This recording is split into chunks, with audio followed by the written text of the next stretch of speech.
अज तो खमुझी मोकलाणी नाना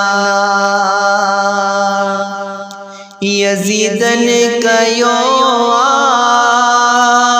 बद पाणी नाना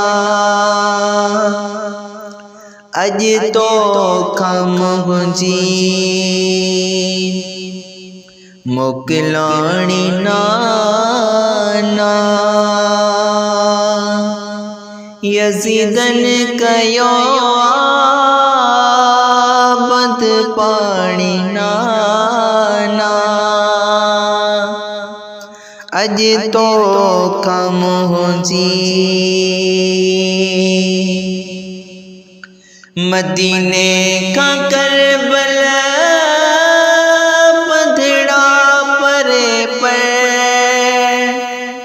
वाइदो निभाइण वींदस मां करबल मदीने का करबल पंधड़ा परे पर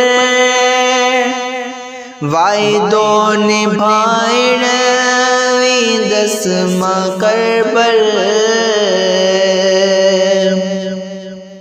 घर में अकेली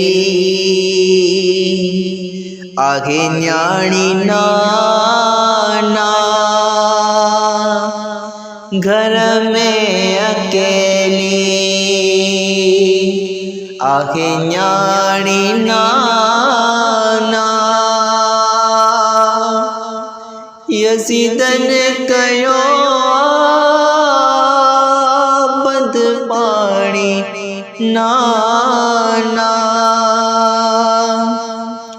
अज तो खमुझी मोकलाणी नाना यजीदन कयो बद पाणी नाना अज तो खमुझी करबल में जड़े दाखिल थियासी रब जी रज़ा ते राज़ी रहियासी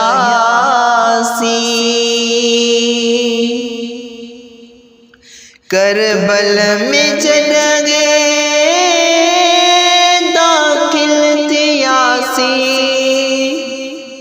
रब जी रज़ा ते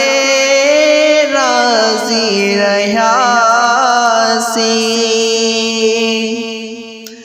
सभिन साण पंहिंजी आपु ॼाणी नाना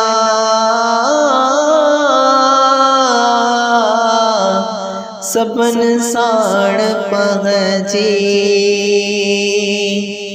आपु ॼाणी नाना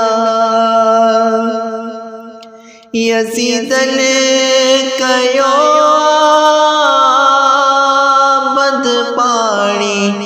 नाना अज तो खमुझी मोकलाणी नाना यजीदन कयो बद पाणी नाना अज तो खमुझी 72 जुवान शहीद थी दाव्या जन्नत में सैयद सबई विदाव्या 72 जुवान शहीद थी दाव्या जन्नत में सैयद सबई विदाव्या जालिमन जुल्म क्यों यानी वाणी नाना जालिमन जुल्म क्यों यानी वाणी नाना यजीदन कयो बद पाणी नाना अज तो खमुची मुकलाड़ी नाना यसीदन कयो बद पाणी नाना अज तो खमुची कमरान सैयद